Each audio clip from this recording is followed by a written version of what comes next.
কাবা চত্বর তারা হাতি নিয়ে দৌড়াদৌড়ি করতে শুরু করলো। আল্লাহ বলেন, না, আমার কাবা ভাঙতে আসলি কিয়ামত পর্যন্ত আমি তোদেরকে দিয়া আমি শিক্ষা দেওয়াবো।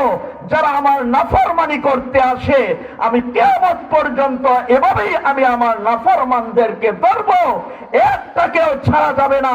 আল্লাহ অর্ডার করলেন, এই পাখিরা একটা একটা ধর, একটা একটা ধ্বংস কর। আল্লাহ তাআলা এই পাখিগুলোকে দিয়া একটা একটা বুম ছাড়লেন, আর মুহূর্তের মধ্যে কাবা চত্বরকে আল্লাহর নাফরমানদের হাত থেকে আল্লাহ তাআলা পরিষ্কার করে দিলেন। এটা আল্লাহ তাআলা বলেন, এই কথাই বলেন, পবিত্র বানাইলাম আমি আল্লাহ এই দুনিয়া বানাইয়া মানব জাতিকে থাকার জন্য কোনো ঘর তৈরি আমি করে দেই নাই, বরং আমি আল্লাহ তাআলা মানুষ জাতির ইবাদতের জন্য আমি একটা ঘর নির্মাণ করলাম। আল্লাহ বলেন, ইন্না আউওয়ালা বাইতিন বুদিয়া লিন-নাস লাল্লাযী বিবাক্কাতা মুবারাকাও ওয়া হুদাল লিল আলামিন। আমি আল্লাহ তাআলা মানব জাতির ইবাদতের জন্য সর্বপ্রথম যে ঘরটা নির্মাণ করলাম, এই ঘরটার নাম হলো খানায়ে কাবা, বাইতুল্লাহ। আল্লাহ তাআলা এই ঘরটা সর্বপ্রথম দুনিয়াতে বানাইলো, আর বানাইলো ফেরেশতাদের মাধ্যমে। যেই দিন থেকে আল্লাহ তাআলা ঘর বানাইলো, ওই দিন থেকে আল্লাহ নির্দেশ দিলেন এখানে কাবা যাতে মানুষ তওয়াফ করতে থাকে। অতীতেও করেছিল, আজও করতেছে, কালও করবে, কিয়ামত পর্যন্ত মানব জাতি এই ঘরকে তওয়াফ করবে। এটা আল্লাহর নির্দেশ।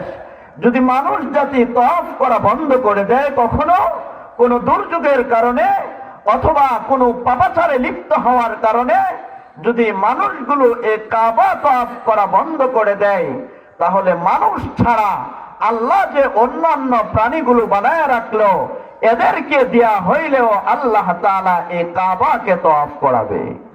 আমরা দেখতে পেরেছিলাম ওই যে অল্প কিছুদিন আগে যে আমাদের করোনায় আক্রান্ত হইল, গোটা পৃথিবী তো করোনায় থমকে গিয়েছিল। মানুষ দুইজন একসাথে চলাফেরা করতে পারত না, বাসের মধ্যে পর্যন্ত একসাথে বসতে পারত না, লকডাউন দিয়ে দিয়েছিল। ওই মুহূর্ত এমনটা ছিল, গোটা পৃথিবী যেন কেমন থমকে গেল। এই করোনার প্রভাব সৌদিতেও পড়ল। সরকার সিদ্ধান্ত নিল অল্প কয়েকজন কাবা তওয়াফ করবে, আর বাকিরা তওয়াফ করতে পারবে না। কিন্তু দেখা গেল মানুষগুলো যখন কাবা তওয়াফ বন্ধ করে দেওয়ার সিদ্ধান্ত নিল, তো আল্লাহ তাআলা এক ঝাঁক পাখি দিয়া উপর দিয়া আল্লাহ পাক এ কাবাকে তওয়াফ করাইতেছিলেন। এটা কিন্তু আমাদের মোবাইলেও দেখা গিয়েছিল, এটা সবাই দেখছে।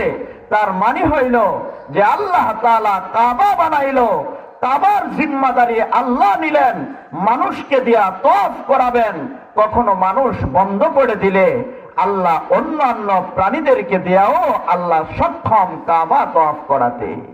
তো এই যে আল্লাহ পাক এই কাবাটা তওয়াফ করাবে, এটা প্রত্যেকটা দিলের, মুমিনের দিলের মধ্যে আবদ্ধ হয়ে আছে যে আমরা কাবা তওয়াফ করব।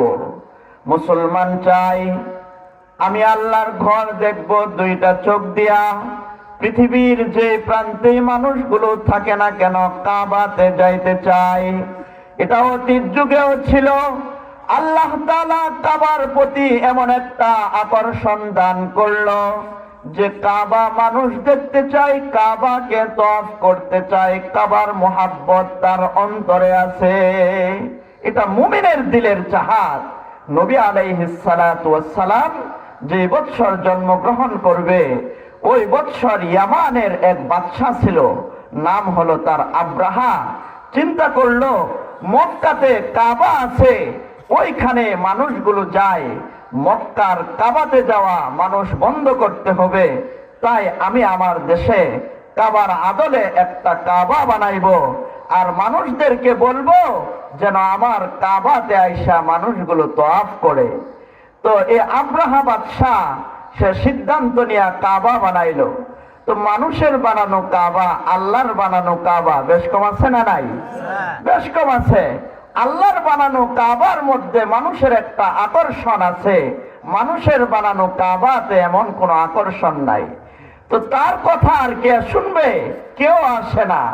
সে চিন্তা করলো কি করা যায়, যদি মক্কার কাবা ভেঙে দেওয়া যাইতে পারে তাহলে হয়তো আমার কাবাতে আসবে।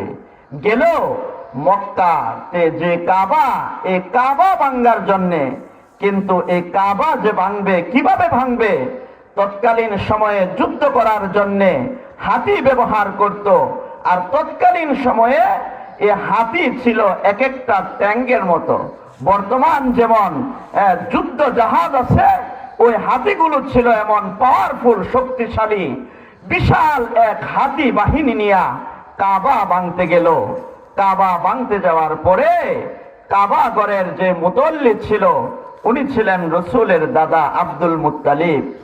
আল্লাহর কাছে বলে, মালিক, কাবার দায়িত্ব তুমি আমারে দিলা, ইয়া আল্লাহ, কাবা ঘর রক্ষা করার ক্ষমতা আমার নাই। ও রব্বে কাবা, মাফ চাই তোমার কাছে, তুমি মাফ করে দিও, তোমার ঘর আমি রক্ষা করতে পারলাম না। আব্রাহা বাদশাহ হাতি বাহিনী নিয়ে আসতেছে। ও আল্লাহ রব্বে কাবা, তোমার ঘরের জিম্মাদারি তোমাকে ফিরাইয়া দিলাম, তোমার ঘরের জিম্মাদারি তোমার কাছে। যাও যাও আল্লাহ, তুমি তোমার ঘর হেফাজত করো, আমি চইলা গেলাম। আব্রাহা বাদশাহ আসলো কাবাকে ভাঙ্গার জন্যে। আল্লাহ তাআলা মানুষের কোনো প্রয়োজন লাগায় নাই। আকাশের মধ্যে আল্লাহ তাআলা এক জাত পাখি পাঠায় দিল, পাখিকে নির্দেশ দেয়া দিল, ওরে পাখি, ওই যে আব্রাহা বাদশাহ ইয়ামান থেকে আমার কাবা ভাঙ্গার জন্য আসলো না, আমি তার সাথে যুদ্ধ করার জন্য কোনো মানুষ ব্যবহার করব না। তোদের ঠোঁটের মধ্যে একটা একটা কঙ্কর দিয়া দিব, আর একটা একটা কঙ্কর উপর থেকে নিক্ষেপ করবি, মাথা দিয়া ছাড়বি, তার পাছা দিয়া বের করবি। শুধু তার পাছা দিয়া নয়, তার পাছা দিয়া বের করে যে হাতিগুলো নিয়ে আসলো, হাতির ভিতরেও ঢুকায়া দিবি। এই মুহূর্তে আল্লাহ তাআলা আকাশের এক জাত পাখি পাঠায়া দিল হাতি বাহিনীদের উপর। একটা একটা কঙ্কর সারে বাবা, এটা কঙ্কর নয়, একটা একটা বুলেটের কাজ করলো। এখন তারা কার সাথে যুদ্ধ করবে? উপরে, ওই উপরে তো তৎকালীন সময়ে কোনো বন্দুকের ব্যবস্থা ছিল না, পিস্তলের ব্যবস্থা ছিল না। তারা শুধু স্থলভাগে যুদ্ধ করতে পারবে। যখন উপর থেকে এক দুইটা পড়লো, তখন তো পুরা কাবা চত্বর তারা হাতি নিয়ে দৌড়াদৌড়ি করতে শুরু করলো। আল্লাহ বলেন, না, আমার কাবা ভাঙতে আসলি, কিয়ামত পর্যন্ত আমি তোদেরকে দিয়া আমি শিক্ষা দেওয়াবো। যারা আমার নাফরমানি করতে আসে, আমি কিয়ামত পর্যন্ত এভাবেই আমি আমার নাফরমানদেরকে ধরবো, একটাকেও ছাড়া যাবে না। আল্লাহ অর্ডার করলেন, এই পাখিরা একটা একটা ধর, একটা একটা ধ্বংস কর। আল্লাহ তাআলা এই পাখিগুলোকে দিয়া একটা একটা বুম ছাড়লেন, আর মুহূর্তের মধ্যে কাবা চত্বরকে আল্লাহর নাফরমানদের হাত থেকে আল্লাহ তাআলা পরিষ্কার করে দিলেন। এটা আল্লাহ তাআলা বলেন, এই কথাই বলেন পবিত্র কোরআনের মধ্যে, আলাম তারা কাইফা ফাআলা রাব্বুকা বিআসহাবিল ফিল। এ পয়গম্বর, দেখেন আপনার জন্মের পূর্বে যে ঘটনাটা হইল ফিলবাসীদের সাথে, হাতি বাহিনীদের সাথে, কাইফা ফাআলা রাব্বুকা বিআসহাবিল ফিল আলাম ইয়াজআল কাইদাহুম ফি তাদলিল। আমি আল্লাহ তাদেরকে ধ্বংস করে দিয়েছি, তাদের চক্রান্ত ধ্বংস করে দিয়েছি। এই জন্যে কিয়ামত পর্যন্ত যারা আল্লাহ দ্রোহী, আল্লাহকে মানে না, আল্লাহকে বিশ্বাস করে না, ইসলামের বিরুদ্ধে, কোরআনের বিরুদ্ধে, হাদিসের বিরুদ্ধে যখনই যে এই বিশুদ্ধার করতে যাইবে, আল্লাহর কোরআন ধ্বংস হবে না, আল্লাহর বিধান ধ্বংস হবে না। বরং যেই ব্যক্তি আল্লাহর বিরোধিতা করলো আল্লাহ তাআলা তাকেই যুগে যুগে ধ্বংস করেছে। কথা ঠিক না বেঠিক? এটাই ঠিক। তাকিয়ে দেখো কওমে লূতের দিকে, তাকিয়ে দেখো কওমে সামুদের দিকে, তাকিয়ে দেখো ফেরাউনের দিকে, তাকিয়ে দেখো নমরুদের দিকে, তাকিয়ে দেখো সাদ্দাদের দিকে। কত মানুষকে আল্লাহ পাক নাফরমানি করার কারণে ধ্বংস করে দিল। এজন্য আল্লাহ বলেন আল্লাযীনা ইয়াজতানিবুনা কাবাইরাল ইসমি ওয়াল ফাওয়াইশা, হে আমার বান্দা বান্দিরা, যতদিন পর্যন্ত দুনিয়াতে থাকবা ততদিন পর্যন্ত আল্লাহর নাফরমানির থেকে নিজেকে বিরত রাখো। কেন? আল্লাহর নাফরমানি করার দ্বারা আল্লাহ তাআলা আল্লাহর রাগ আর আল্লাহর গুসা বান্দার দিকে ধেয়ে ধেয়ে আনতে থাকে। এজন্যে মানুষ যতদিন পর্যন্ত দুনিয়াতে থাকবে ততদিন পর্যন্ত মানুষের জন্য জরুরি হইল আল্লাহর নাফরমানির থেকে নিজেকে বিরত রাখা।